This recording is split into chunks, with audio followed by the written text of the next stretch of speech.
Hey y'all, so waiting on my breast reduction to start, so I figured why don't we talk about breast reduction for a little bit.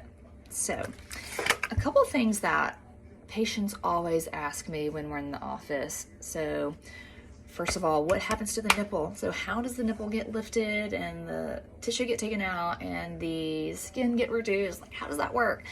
So the nipple does not come off unless, okay, there are exceptions. So if you have ginormous, like down to here, boobies, sometimes the safest thing is to put the nipple on like a skin graft, but we're not gonna talk about that right now.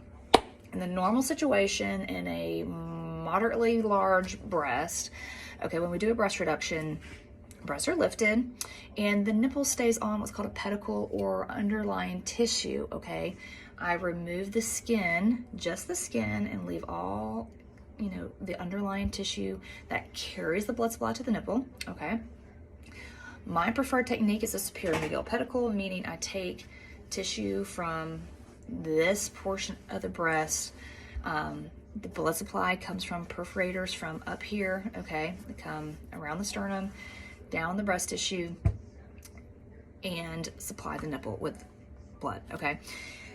Remove the skin, then I will bring the skin back together and essentially pull the nipple out where it's supposed to go, okay?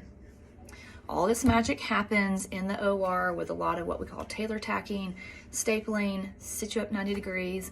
Look, is the nipple where I want it to be? I double check before I actually make the cuts, more like triple check. Measurements, I do preoperative markings with measurements because that's, my roadmap. But then once we get in the OR, I still sit you up, we still tack, we still staple, we still check, I still measure. And then after that, lay you back flat, mark with the pen, and then make cuts, okay? So there's a lot that goes to it. And I know, like, even when I explain this, most people are still like, can't wrap their hand around like, oh, the nipple comes off. Okay, the nipple does not come off. It stays connected underneath. It's just a little bit of magic.